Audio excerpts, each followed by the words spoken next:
Hi, my name is Dexter Newby with Game Changer Media Network and Coastal Georgia Minority Chamber. I'm here with Chief Slater, Hinesville's first African American police chief. How you doing, Chief Slater? I'm well, thank you. All right. So we have a couple questions that we'd like to ask you. First of all, let's give you the opportunity to tell us a little bit about yourself. Well, I'm originally from Brooklyn, New York. I'm the oldest of 3 sons. I'm happily married to my lovely wife, Cindy. I have 3 daughters and I had several grandchildren, and I'm truly blessed. I ended up here in Hinesville as a result of enlisting in the Army back in 1974. My initial intent was to go ahead and end up in Fort Bragg, North Carolina. But as fate would have it, in jump school, I was recruited for the 1st Ranger Battalion. July 22nd, 1974, they jumped into Fort Stewart. I liked the climate, obviously, because coming from New York, warm weather suited me a little bit better. And after my first tour here, I had another tour in Germany. And instead of going back to New York, because I had daughters at the time, I decided to go ahead into a slower pace of life and ended up back here in Hinesville. Been here ever since. In 1986, I joined the Hinesville Police Department. I've been more than blessed for the people that I've come across. We've got a very supportive community, and as a result of which I couldn't find a better place to be. Okay. Well, thank you for that, and thank you for your military service. I too am a veteran and landed here in Hinesville and never looked back. It's the place to be. Oh yeah, oh It's yeah. the place to be. It's a large military retirement community here, so, and we can see why. Yes. Because it's the community is real. How do you say it? Down home feeling. Exactly. All right. So what we talked, you kind of got into about how you got into law enforcement. Could you give us a little? Could you expand on that a little bit more? I got into law enforcement because I was looking for something more challenging than what I had. I've worked at several places since I got out of the military. All of them offered benefits, but no real emotional or psychological benefit. And I really couldn't think of anything out there other than law enforcement to get into, to where it would make a difference and where it would offer that level of personal satisfaction. Okay. You said make the difference. Could you elaborate on that? Yes. I have a personal mission statement that starts off as far as, to me, today is not just another day. It's another opportunity to make the most of my life by making a difference in someone else's. And every day that I get up and every person that I come in contact with, somewhere or another, I'd like to have an impact on that individual and help them in some way. And that gives me a great deal of satisfaction, and I try to instill that in every officer that comes through my agency. Okay, that's an awesome mission statement. So is that what keeps you going day to day? It does. I've been doing this for 34 years, and I've never had one sick day. Wow. You may see a sick day up there, but it's only taking it for an annual physical. But other than that, I've never called in sick one day. I enjoy what I'm doing to that degree. And that's very important. Enjoying what you're doing. It helps keep you motivated. Going on for the next day.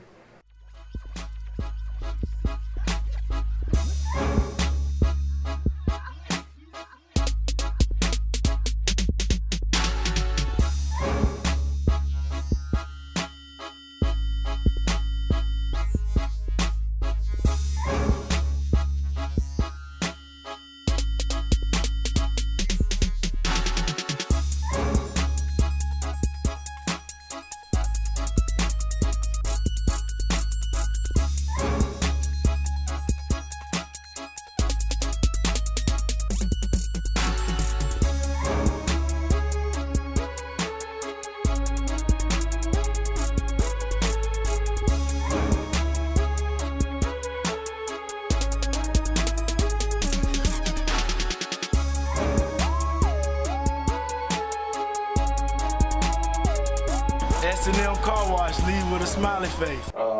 So how do you feel about the negative light that has been placed on law enforcement in recent events, especially what happened with up in Virginia? And what type of initiatives do you plan that you would like to initiate down here in Hinesville, or one that you've already started? Well, I've just got in office, and I've been in office for, basically in this position for about 3 months. We're just basically getting my command staff in position at this point in time. I do have several initiatives that I'd like to go ahead and put into place within the next upcoming months. One of those initiatives, of course, is to go ahead and get more involved in the community, because we obviously need that community trust. We have an outstanding and a supportive community here in Hinesville, but it doesn't hurt to go ahead and make that better. We're having some troubled times in law enforcement. These officers are human, and they're subject to make mistakes like anybody else. Hopefully, with proper training, hopefully we go ahead and get some policies in place that we already seem to pursue a great deal of initiatives as it stands right now from the last administration. But what I would like to go ahead and see is have the community become more and get more involved with the police department. So anything that I do will be focused along those lines of creating initiatives that bring the community more in touch with what's going on in law enforcement. Offer a greater sense of transparency. People really don't trust the government. People don't trust politicians, and obviously people don't trust the police. One of the ways to go ahead and create a little bit more trust with that is to go ahead and open up our doors to them. We have several programs, including the Citizens Police Academy and other initiatives in place. I would like to eventually see where we have a response to resistance review board. Basically, that allows some of the community leaders to come on board, see some of the videotapes that these officers have basically on their video cameras, the encounters that they have. We do have a command staff and a supervisors meeting the first Wednesday of each month, where we do exactly that.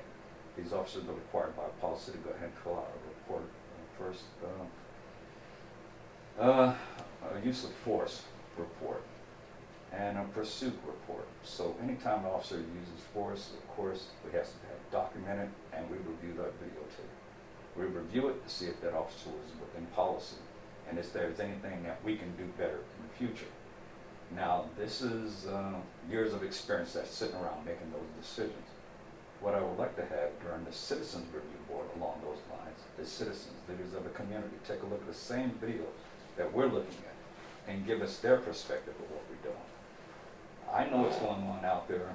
I don't think a lot of the community realize what we're dealing with when we do. And we do use a great deal of restraint when we come across some of our citizens. Unfortunately, not everybody has a good day. Unfortunately, not everybody cooperates. And in those cases, how do we respond to that? Was it reasonable? Could we do better in the future? There's at least two people out there during that incident, the police and the individual that we're dealing with. So that individual's part of the community. I'd like to have part of that community also do an assessment of that video, and I'd like to get their opinion. And hopefully, if things are going right, if things are done right, then we'll both see things on the same level. And they may bring something to us that we're unable to see, just simply because we have been in this field for so long that maybe we're missing something. Could we have done something better? And if it is, I want to make sure that I'm open to it. Doesn't mean I'll implement it, but I'd like to hear what they have to say, enough to go ahead and say that's something we can take in consideration, and perhaps it's something we can implement in our policy. I think that's an excellent idea, especially getting the community more involved. So when we talk about community policing, how important is it for the community and the police to work together? To have citizen cooperation is essential to what we do. We can't do what we do effectively without the support of the citizens that we serve. As a result of which, community policing, we'd like to get out there and get more involved with the community, hear what they have to say, get their ideas, get their views of what's going on. They're able to go ahead and give us information about some of their needs. We're not able to go ahead and do that if we're driving past their residence. We actually have to get out there and start talking to people. We do have a certain amount of time that we do spend in the community, and we try to go ahead and we have officers dedicated just for that reason. Under the circumstances, we like to be out there because we also like to serve as mentors and role models to young people that are out there. Give them some guidance, give them something other to look at other than some of the police shows that's portraying the police in a bad light. Welcome to Advent Care Systems. This is our help desk. From this area, you will be directed to the different disciplines that you can find in our facility. This area is dedicated to durable, medical equipment. Here you will find diabetic shoes, you will find back, ankle, and knee braces. Anything that can help to support your life. This is our primary care area. Here you will find the disciplines of podiatry, mental health, pediatrics, occupational therapy, home health, as well as gynecology. Come on in. This suite is dedicated to mental health. As we live in an age, we have physical needs as well as mental needs, and we are here to help. We now come to an area that I know a little more about. That would be the dental reception area. Our receptionists are here, as you can see, working on appointments, ready to meet your needs. Give us a call so we can help you with that bright smile. Thank you for visiting our facility here at Advent Care Systems. We provide health care for your entire family, from the smallest child to your most senior in your family. Again, here we will offer the disciplines of primary care, podiatry, doable medical equipment for those diabetics, mental health, pediatrics, as well as pediatric dentistry, occupational therapy, home health, and a caveat, weight loss. So come on in and visit us. See what we have to offer. We are here for you in Ocilla, Georgia, trying to meet the needs of the entire community. Remember, at Advent Care System, our motto is quality care when and where you need it. Come see us.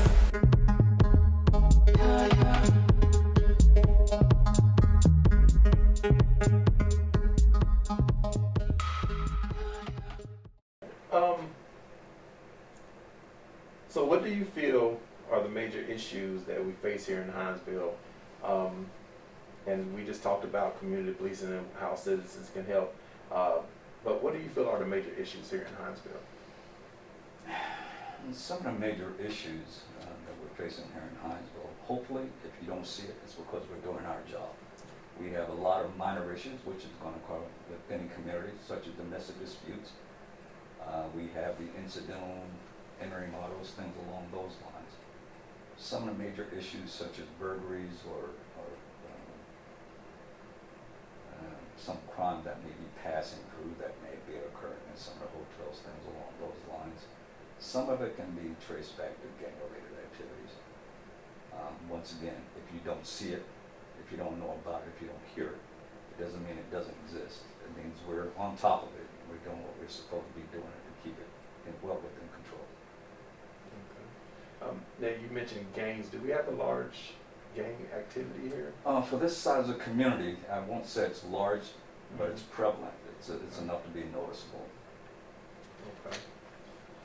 All right. So this question right here is a very important question that I would like to ask you. How does it feel to be part of history as the first African American police chief in Hinesville? It's a question that's been asked to me quite often. I think during the prior discussion we had mentioned that, and it was hard for me to answer that question, just by virtue of the fact I was always African American. And I have been a police officer for 34 years. So I really didn't see the difference between being a police officer and being African American yesterday and being the chief of police today, along those lines.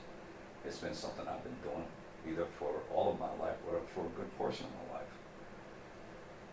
There was a situation not too long ago where my picture was asked to be placed in the conference room with the other previous chiefs of police. At the time, there was no room for it. I had to take down the pictures that were there and rearrange them on the wall. It wasn't until I rearranged them on the wall, included my picture in that, and stepped back to make sure that they were all straight, and I was able to see something I wasn't able to see before.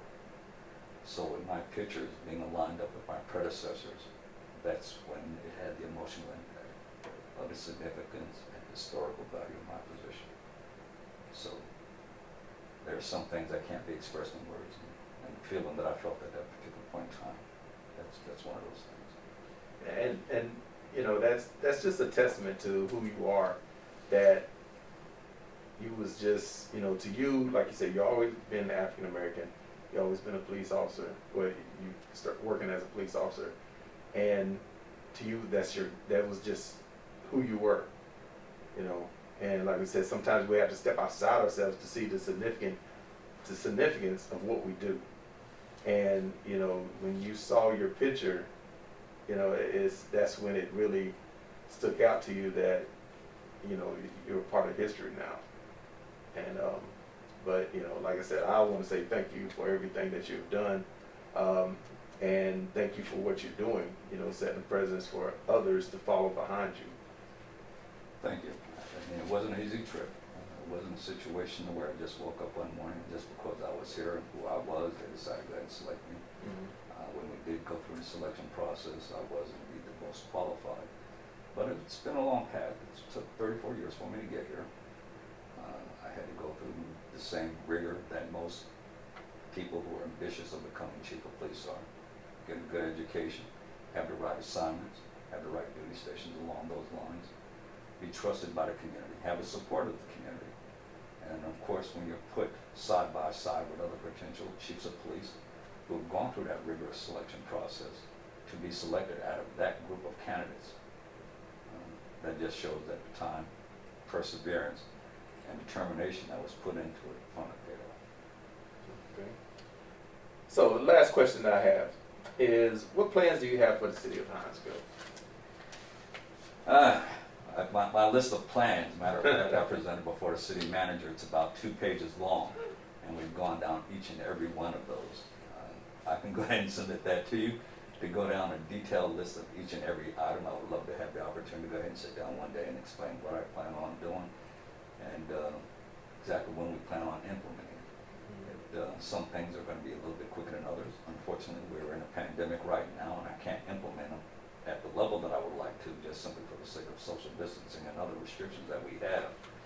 But once again, overall, it will surround community trust, getting the public more involved in the police, and hopefully trying to get more of our community's demographic to apply to be police officers. We'd love to see them. We're always open for it. If there's anything that I can do to possibly recruit and certainly retain those individuals that get in here, we're open for that. I think they would have an immediate impact on the community, and it would represent the community well. All right. Now, I know I said that was the last question, but you brought up something about getting more of the community, more people to come into the police force that represents the community. And you said you've been trying. Can you expound on that a little bit? Well, we've gone out to the community. We've gone to high schools. Just go ahead. We have a community resource officer. Once again, my door since I've been in this position, and even when I was the assistant chief of police, I've always been open to the public. We've had junior citizen police academy. These were for high school juniors, individuals who may be more curious about how the police department runs and exactly what it entails to be a law enforcement officer. We've had those summer programs, at least for the last couple of years. That's kind of been dwindling, and of course we had to cut back on that due to last year's pandemic. But under the circumstances, once again, I encourage any student to come in who may be interested in law enforcement. I can take them on a tour of the building. I can go ahead and explain the advantages, the benefits of being a police officer, and the contribution that they will make to the community. We'd love to have, and anything that we can do to go ahead and encourage young men and women to get into this noble profession, I'm all for it. And I'm open for citizens who can offer suggestions and ideas along those lines. This career path is not for everyone. We don't want it to be for everyone. For somebody who feels passionate, somebody who feels as if they can actually contribute back to the community, somebody who feels as if they can actually make a difference. Yes, this is one of the places to be. If you don't want to make a career, come over, try us for a few years. If it is indeed what you want, if it is indeed the thing that you feel can make the difference in the community, then by all means stay and make it a career. If it is not, we appreciate you being here. We appreciate you being on this side of the fence long enough to see what we do. And we'll go ahead and do what we can to go ahead and help you succeed someplace else. But at least go ahead and give us a try. At least try to make a difference in your community. Come on over. We always have our arms open for you, and we're looking for the best of the community has. That's awesome. That's awesome. Well, you heard it. You know, you're looking for the best and the brightest. That's in the brightest. All right, to make a difference. And Every day. that's what it's about. So, you know, again, I just want to say thank you for giving us your time. Thank you for everything that you're doing. Thank you for being, you know, for carrying, being that first, and to carry on, you know, the others on your shoulders that may want to now, you know, they see you and now they want to be, you know, in that field. They want to be that police chief, you know. So it's a great responsibility. You know, again, thank you. It is indeed a great responsibility, and I certainly don't take it lightly. And once again, I appreciate the opportunity to have the opportunity to sit here and actually explain what we plan on doing and exactly what we mean to the community and what the community means to us. All right. And with that, I want to say thank you, Game Changers, Coastal Georgia Minority Chamber, and thank you, Chief Slater. Thank you. All right. Hello, and welcome to Kim Mays State Farm Agency. I'm Kim Mays, the owner of Kim Mays State Farm Agency, located here in Stockbridge, Georgia. We're a local insurance agent providing auto, homeowners, life, and health insurance.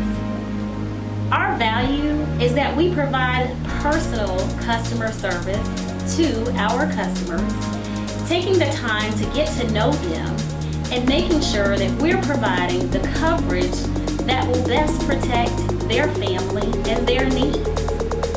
If you would like to have a policy review or an appointment today, please give us a call at 770-282-6622, or you can find us online at www.coveredbykim.com. Thanks, and we look forward to hearing from you.